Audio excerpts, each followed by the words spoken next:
Number 1, they very rarely fought against animals. I know what you're thinking.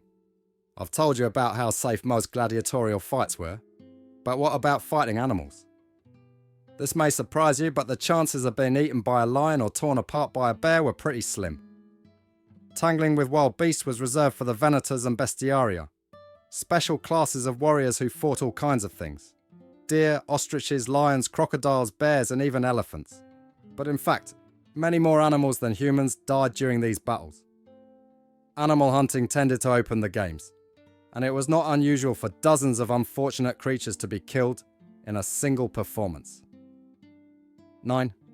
Colored animals were killed during the 100-day ceremony to open the Colosseum, and another 11,000 were later killed as part of a 123-day festival, held by Emperor Trajan in the 2nd century AD. However, although gladiators did not usually victimize animals, convicted criminals and Christians were often thrown to the dogs, lions, and bears. Number 2. Gladiators often became celebrities, and gladiators are often viewed as violent outcasts of society. But in reality, they were closer to modern-day celebrity athletes than outcasts, although Roman historians often dismissed them as uncivilized beasts. Gladiators gained massive fame among the lower classes, with their portraits adorning the walls of many public places. Children played with clay figures of gladiators, and the most successful fighters even advertised products just like today's top athletes. So you could say they were a kind of ancient authority. Figures gladiators were also known for their ability to render Roman women unconscious. Graffiti from Pompeii describes one fighter catching girls in his nets at night, and another who is the admiration of all girls. Many women wore hairpins, and other jewellery dipped in gladiatorial blood, some even adding gladiatorial sweat. Number 3. The famous thumbs down gesture probably did not mean death.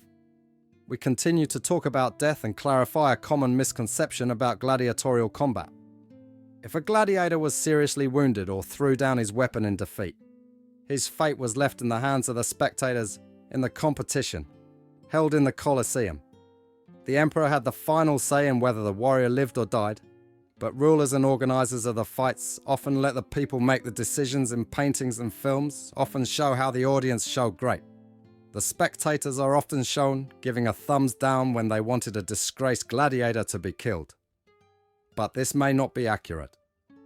Some historians believe that the sign of death may actually have been a thumb up, while a clenched fist with 2 extended fingers or an unfolded handkerchief could signal mercy if the crowd wanted it. The winning gladiator would strike with a coup d'agre, stabbing the victor in the neck or between the shoulder blades.